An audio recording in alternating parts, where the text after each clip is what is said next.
আসসালামু আলাইকুম। শীতকালে একটা মজার খাবার হলো হরেক রকমের বাহারি সবজি দিয়ে খুব কালারফুল সবজির ডালনা রান্না করা। আমার কাছে খুব ভালো লাগে, দেখতেও সুন্দর লাগে, খাইতেও মজা লাগে। আর গরম গরম তো ঠান্ডার মধ্যে অনেক মজা। তো সব সবজি কেটে নিলাম। আপনার মধ্যে পছন্দ মতো সবজি ইউজ করতে পারবেন, এটাতে কোনো ধরা বাঁধা কিছু নেই। আমরা প্রথমে পেঁয়াজ মরিচটা দিয়ে নিলাম, এটা একটু হালকা ভাজা ভাজা করে নিব।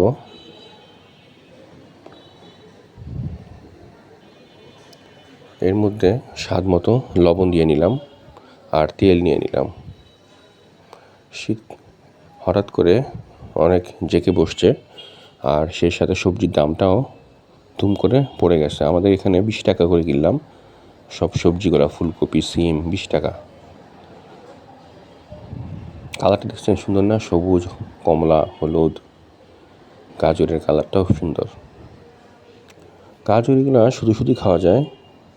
আমরা যখন ছোটো ছিলাম তখন আম্মা বলতো গাজর খাও, চোখ ভালো হবে, তাই চোখের জন্য গাজর খাবেন। জানি না কতখানি সত্য কতখানি মিথ্যা। এর মধ্যে দিয়ে দিলাম স্বাদ মতো হলুদ আর মরিচের গুঁড়া। এখন মৃদু আছে, এটাকে ঢেকে রাখবো সবজিটাকে সিদ্ধ হওয়ার জন্য।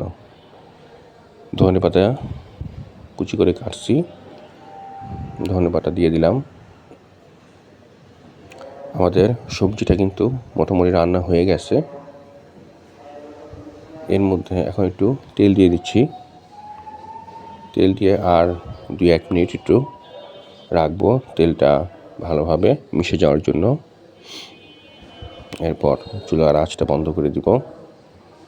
একটু রান্না করে রেখে দিলে দেখা যায় যে মশলাটা সবজির ভিতরে ঢুকবে।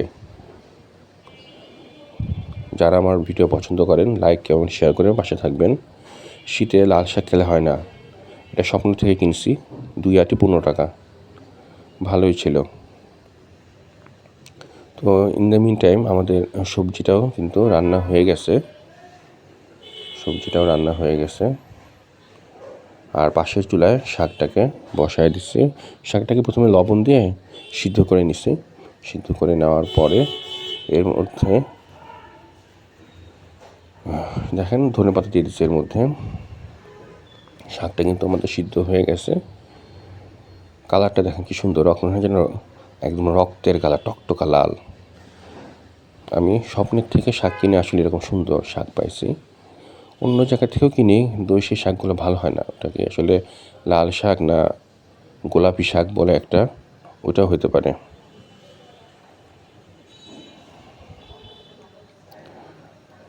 আমরা শাকটা করার জন্য ভেজে নিচ্ছি।